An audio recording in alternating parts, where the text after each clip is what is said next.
रहने वाले चाहे वह किसी भी जाति धर्म से बिलोंग करते हो, सब एक होकर के रहते हैं। जय हिंद, मैं मोहम्मद आकिब और आप देख रहे हैं आवाज़ मीडिया नेटवर्क। जैसा कि आप सभी देशवासियों को मालूम है कि आज पूरे हिंदुस्तान के कोने कोने में मोहम्मद साहब के जन्मदिन के मौके पे गली गुच्चे को, शहर को, धर्म स्थल को सजाया गया है। आज हमारे साथ इत्तेहादुल मुस्लिमीन कमेटी के इमाम हाफिज जसीमुद्दीन साहब और हमारे साथ कमेटी के सदर आला मास्टर हबीब साहब और सेक्रेटरी डॉक्टर फारूक साहब मौजूद हैं। साथ ही हमारे मेराल दक्षिणी के जिला परिषद प्रतिनिधि बड़े भाई करीब अंसारी जी भी मौजूद हैं। आज हम ये बात इन लोगों से करेंगे कि आज जो मोहम्मद साहब का जो जन्मदिन पूरे देश में हर्षोल्लास के साथ मनाया गया, खुशी खुशी से मनाया गया। हर जगह जो है मोहम्मद साहब के जन्मदिन के मौके पे नात खानी की गई और बहुत ही भव्य कार्यक्रम, अगर हम बोलें तो जुलूस को भी निकाला गया, फतेह खानी भी की गई। तो सबसे पहले हम चाहेंगे कि आपको मेराल प्रखंड, जो हमारे मेराल प्रखंड के जिला परिषद प्रतिनिधि करीब अंसारी जी हैं, हम उनसे बात आपको कराने का प्रयास करते हैं। सबसे पहले आप ये बताइए कि आज जो पूरे हिंदुस्तान में मोहम्मद साहब के जन्मदिन के मौके पे इतना भव्य कार्यक्रम पूरे हिंदुस्तान के कोने कोने नहीं बिल्कुल पूरे राज्यों में, पूरे मुल्क में भी मनाया गया है, इस संदर्भ में आप देशवासियों को क्या संदेश देना चाहेंगे? सबसे पहले बहुत बहुत धन्यवाद आपको, आपके चैनल के सभी परिवारों को मेरी ओर से बहुत बहुत बधाई, मुबारकबाद जी। आज पूरे गढ़वा जिला में, खासकर गढ़वा जिला में जी, ऐसे तो पूरे देश में, पूरे हिंदुस्तान नहीं, पूरे दुनिया में आज मोहम्मद साहब का जन्मदिन मनाया गया जी। और ईद मिलादुन नबी का बहुत ही हर एक जगहों पर जुलूस निकाला गया, उनका जन्मदिन मनाया गया जी। तो इस विषय पर हम कहना चाहें, खासतौर से गढ़वा जिला में, गढ़वा जिला के 20 प्रखंड में और सभी पंचायतों में जी मोहम्मद साहब का जो जुलूस हुआ जी जन्मदिन के मौके से, जी हर एक कमेटी की जानिब से जुलूस निकाला गया जी। सबसे पहले हम बताना चाहेंगे कि मोहम्मद साहब थे कौन, जी क्योंकि बहुत लोग, चूँकि आज की जो युवा पीढ़ी है जी मोहम्मद साहब का जन्मदिन मनाते हैं, आज फेसबुक पर, सोशल मीडिया पर, व्हाट्सएप पर जी। ईद मिलादुन नबी के त्यौहार का नाम जानते हैं जी। लेकिन ईद मिलादुन नबी है क्या, जी। क्योंकि उसको हम हिंदी भाषा में डायरेक्ट कहना चाहेंगे। इसे हमारे इमाम साहब बगल में बैठे हुए हैं, विस्तार से आपको उर्दू जबान में अपनी बात को रखेंगे। हमारे बगल में हमारे सदर, जो अंजुमन कमेटी के सदर हबीब अंसारी जी हैं, सेक्रेटरी फारूक साहब हैं, ये भी अपनी बात को रखेंगे। आज मोहम्मद साहब, पैगम्बर मोहम्मद साहब का जन्मदिन है। मोहम्मद साहब का जन्मदिन 570 ईस्वी पूर्व, ईसा पूर्व उनका जन्म हुआ था जी। और मोहम्मद साहब एक धर्मगुरु थे जी। आज इस्लाम धर्म के एक माने संस्थापक कहे जाते हैं मोहम्मद साहब। मोहम्मद साहब बहुत ही सभ्य विचारधारा के थे। वो बचपन से ही माने बहुत ही माने कहा जाए कि संयम तरीके से लोगों से मिलना, बात करना, धर्म के बारे में लोगों को बताना, जागरूक करना, इस्लाम को बढ़ाने के प्रति करना, उनका शुरू से ही ये था। तो आज इस्लाम जो इतना फैला पूरे दुनिया में, ये पैगंबर मोहम्मद साहब का देन है कि आज पूरे दुनिया में पैगंबर मोहम्मद साहब आज धर्म के से लोगों को जोड़ने का काम किए, लोगों के धर्म के बारे में अच्छाई बताने का काम किए, क्योंकि इस्लाम धर्म के बारे में जागरूक करने का काम किए। उसकी अहमियत क्या है, क्योंकि मोहम्मद साहब ने एक चीज़ है कि एक ही शब्दों में उन्होंने बताया कि सत्य के माने अल्लाह होता है। उन्होंने बताया कि अल्लाह ही एक है जो बेपाक माने है ना, बेऐब है, उसके अंदर, अल्लाह के अंदर कोई ऐब नहीं है। तो इस्लाम के बारे में बहुत सारी बात बताए। क्योंकि मोहम्मद साहब के वालिद साहब का नाम अब्दुल्ला था, उनके दादा का नाम अब्दुल मुत्तलिब था। उनकी शादी खदीजा रदियल्लाहु ताला अन्हो के साथ उनकी हुई। उनकी 11 बीवियां हैं। सबसे पहली बीवी खदीजा, जिनसे सभी औलाद उन्हीं से हुए। उनका सबसे अंतिम जो बीवी थी आयशा, जो बाद में जब उनकी इंतकाल के बाद, जब पहली बीवी का जब इंतकाल हुआ तो उनसे, उनके इंतकाल के बावजूद भी उनसे बहुत लगाव रखा करते थे, कुरान खाने किया करते थे, हमेशा यानी याद किया करते थे। तो अंतिम बीवी को थोड़ा सा नाराजगी महसूस होती थी। तो इस तरीक़ा से चूँकि मैंने एक संदेश दुनिया को देना चाहते थे और उनकी बताए हुए उपदेश जो आज पूरी दुनिया में हुआ, एक हदीस बन गया, एक माने इस्लामी कानून बना। तो मोहम्मद साहब एक धर्मगुरु के रूप में माने जाते हैं।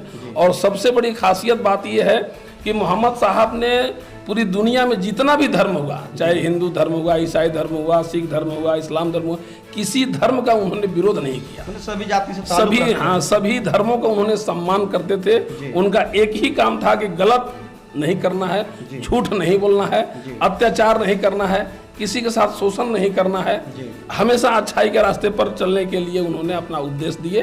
और आज उन्हीं का उपदेश दिया हुआ आज पूरी दुनिया जब से तब से कायम सभी लोग चल रहे हैं। और इंशाअल्लाह वो एक उनका जो हज़रत मोहम्मद सल्लल्लाहु अलैहि वसल्लम जो पैगंबर थे, आज उनका उपदेश हर एक स्कूलों में पढ़ाई जाती है। मोहम्मद साहब की जीवनी के बारे में इसकी स्कूलों में पढ़ाई जाती है। और तो वे एक मतलब संस्थापक के रूप में ये है। एक सवाल और ये रहेगा कि झारखंड के गढ़वा जिला में आज हमने देखा कि यमुना गंगा तहजीब को मिसाल पेश करते हुए यहाँ के सभी धर्मों ने इस माने त्यौहार को बड़े ही भव्य तरीके से जगहों जगहों पे जो है लंगर खाने का भी व्यवस्था किया गया था। इस संदर्भ में आप गढ़वा वासियों को जी बहुत ही हम धन्यवाद देना चाहेंगे। गढ़वा जिला के हिंदू, मुस्लिम, सिख, ईसाई आपस में भाई भाई का जो नारा है, तो यहाँ के हिंदू मुस्लिम का जो गंगा जमुनी का जो तहजीब है, वाकई में गढ़वा जिला के लिए बेमिसाल है।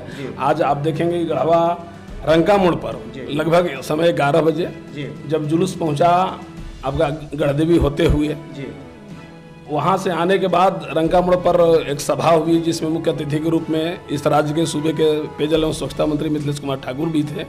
और जितने भी हिंदू संगठन थे, जितने भी हिंदू संगठन के पदाधिकारी थे, सारे पदाधिकारियों ने इस ईद मिलादुन नबी के मौके से बढ़ चढ़ करके मुस्लिम धर्मावलंबी लोगों को स्वागत किया, सम्मान पिलाया, शरबत पिलाया, खीर पिलाया। चाहे वह किसी भी जाति धर्म से बिलोंग करते हो, सब एक होकर के रहते हैं। हर एक त्यौहार में, चूंकि यहाँ देखते हैं कि जब दुर्गा पूजा का त्यौहार होता है या रामनवमी का त्यौहार होता है, छठ का त्यौहार होता है, या कोई भी त्यौहार में हिंदू संगठन के लोग भी बढ़ चढ़ के हिस्सा लेते हैं। और आज भी हमारे सभी हिंदू संगठन के लोगों ने सहयोग किया। इसके लिए मैं गढ़वा जिला के सभी धर्म के लोगों को, संगठनों को मैं अपनी ओर से हार्दिक अभिनंदन, हार्दिक स्वागत करता हूं। और ईद मिलादुन नबी के मौके से सभी लोगों में मुबारकबाद पेश करता हूं। आपसे एक लास्ट सवाल मेरा ये रहेगा कि आज जिस हिसाब से गढ़वा जिला के सभी प्रखंडों में ये मोहम्मद साहब के जन्मदिन के मौके पे बहुत ही आलीशान भव्य तरीके से जो जुलूस का इंतकाद किया गया, जो जुलूस का निकाला गया, इसमें हमारे अगर हम देखें तो प्रशासनिक पदाधिकारी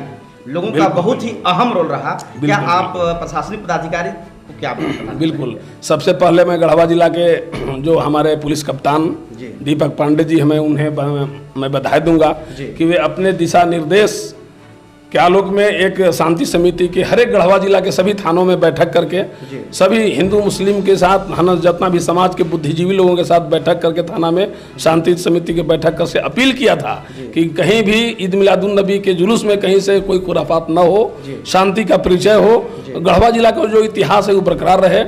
और उसी दिशा निर्देश के आलोक में आज हमारे मेराल थाना के थाना प्रभारी हमारे जो नीतीश कुमार जी हैं, बिल्कुल दल बल के साथ मेराल प्रखंड के 20 पंचायतों में बिल्कुल प्रशासनिक पदाधिकारियों की तैनाती किए हुए थे।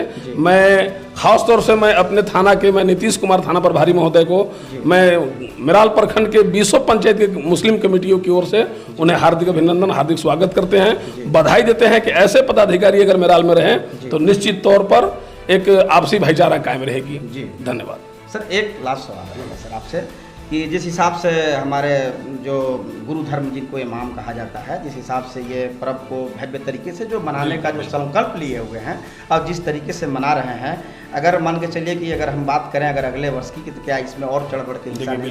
बिल्कुल। देखिए, जैसे जैसे शिक्षा का स्तर बढ़ता जा रहा है, निश्चित तौर पर लोगों के आज के युवा पीढ़ी जिनको ये पता नहीं था कि पैगंबर मोहम्मद साहब थे कौन, उनका जीवनी क्या है, उनका इतिहास क्या है, वो क्या उपदेश दे करके दुनिया के लिए कह करके चले गए हैं, तो जैसे जैसे एजुकेशन तालीम बढ़ते जा रहा है, लोगों के अंदर जागरूकता होती जा रही है, वैसे वैसे है ना इस त्यौहार को और भव्य तरीका से मनाया जा रहा है। निश्चित तौर पर आने वाले समय में ईद मिलादुन नबी गढ़वा जिला में एक इतिहास, जो आप मुहर्रम, अभी तक लोग मुहर्रम को ही समझते थे और हिंदू धर्म में दशहरा पूजा को समझते थे, लेकिन निश्चित तौर पर इस्लाम धर्म में अगर कोई सबसे बड़ा त्यौहार अगर है तो वह है ईद मिलादुन नबी, मोहम्मद साहब का जन्मदिन। तो निश्चित तौर पर हम अपील भी करना चाहेंगे खास करके अपने समाज के युवा पीढ़ी लोगों से कि आने वाले वर्षों में आप ईद मिलादुन नबी का जुलूस को बढ़ चढ़ के और बेहतरीन तरीके से मनाएं, यही मेरी शुभकामना रहेगी। ये थे हमारे मेराल दक्षिणी के जिला परिषद प्रतिनिधि बड़े भाई करीब अंसारी। और अगर हम कहें तो हमारे गढ़वा जिला नहीं बल्कि पूरे प्रखंड में ये जाने माने लीडर हैं, बिल्कुल क्रांतिकारी संघर्षशील लीडर हैं। अब हमारे साथ हम चाहेंगे कि आप लोगों को हमारे जो कमेटी के जो इमाम हाफिज जसीमुद्दीन साहब हैं, हम इनसे आपको मिलवाने का प्रयास करते हैं और मोहम्मद साहब के जीवनी जैसे मतलब लाइफ के बारे में हम इनसे कुछ भी बात मतलब करेंगे। सबसे पहले आपको आवाज़ मीडिया नेटवर्क में स्वागत है। बहुत खूब, शुक्रिया आपका जी। यानी मास्टर जो है अकीब साहब किबला, आप लोगों ने जो मीडिया के हवाले से हमसे जो सवाल कर रहे हैं जी। और 12 रबीउल अव्वल शरीफ के मौके पर आपने हमसे जो सवाल कर रहे हैं जी। तो ये हमारे हुजूर सरवर कौनैन सल्लल्लाहु अलैहि वसल्लम की यौम पैदाइश जी। हम जो मनाते हैं तो उनके यौम पैदाइश ये है, तारीख़ पैदाइश ये है कि 12 रबीउल अव्वल शरीफ बामुताबिक 20 अप्रैल 571 ईस्वी सुबह सादिक वक्त शहर मक्का शरीफ में आप पैदा हुए। जी। हुजूर सरवर कौनैन सल्लल्लाहु अलैहि वसल्लम के यौम पैदाइश से पहले जी। दुनिया की हालात बिल्कुल ही ख़राब थी जी। और ये दुनिया जो है मुकम्मल तारीकी के नरके में डूबी हुई थी।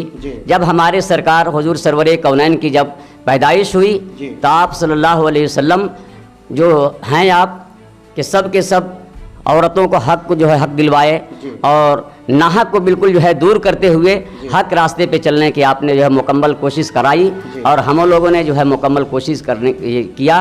और साथ ही साथ आज जब उनका हम यौम तासीस मनाते हैं यानी जन्मदिन मनाते हैं, उनके जो हम तारीख़ पैदाइश मनाते हैं तो बहुत ही तीज़ को एहतशाम के साथ मनाते हैं। और कल ही शाम में हम लोगों ने जो उनके यौम तासीस जो मनाए जश्न ईद मिलादुन नबी का प्रोग्राम बहुत ही तीज़ को एहतशाम के साथ हम लोगों ने किया है। अंजुमन इत्तेहादुल मुस्लिमीन कमेटी की जानिब से सरजमीन तीसर चिटका के सरजमी पर सुबह में हम लगभग 8 बजे करीब उनके जो है जुलूस मोहम्मदी को लेकर हम और आप जो है अपने गाँव में गली गली और कूचे कूचे हम लोगों ने उनका जन्मदिन मनाते हुए यौम तासीस को मनाते हुए नारे तकबीर और नारे रिसालत के सदाओं को बुलंद करते हुए हम और आप जो है जश्न ईद मिलादुन नबी का प्रोग्राम मनाते हुए बहुत ही शांतिपूर्वक के साथ इत्मीनान और सुकून के साथ हम लोगों ने जो है उनके यौम तासीस मनाया, उनका जन्मदिन मनाया, उनकी तारीख़ पैदाइश मनाई। और उसी की आज सिर्फ उनकी आमद की खुशी हम ही नहीं बल्कि जितने भी लोग हैं वो सब के सब चरिंदो परिंद शजरो हजर बहरो बर गुल्लो तर जितने भी हैं वो सब के सब जो है उनकी तारीख़ पैदाइश मनाते हैं और बहुत ही तीज़ को एहतशाम के साथ मनाते हैं। और मैं अब अपनी गुफ्तगू को सर बिल्कुल एक हजरत मेरा एक और सवाल लास्ट रहेगा, फरमाया जाए। जैसा कि हमारे जितने भी उर्दू के तालीम किए हुए हमारे अल्लामा मौलाना या मौलवी जो भी होते हैं और हमारे धर्म में अगर बात करें तो बहुत सारे ऐसे युवा हैं जो हिंदी तालीम हासिल करते हैं, तो क्या उन लोगों के द्वारा अगर ऐसा बोला जाए कि मोहम्मद साहब मृत हो गए हैं तो ये कहना कैसा है? ये कहना जो है दुरुस्त नहीं है, ये कहना जो है बिल्कुल ये गलत है। इसलिए कि जो अल्लाह के नेक बंदे हुआ करते हैं वो कभी उनकी मृत्यु नहीं हुआ करती, कभी उनकी मौत नहीं होती है। इसलिए हमारे और आपके नज़रों से वो उझल रहा करते हैं, हमारे और आपके नज़र जो है उन्हें देख नहीं सकती है।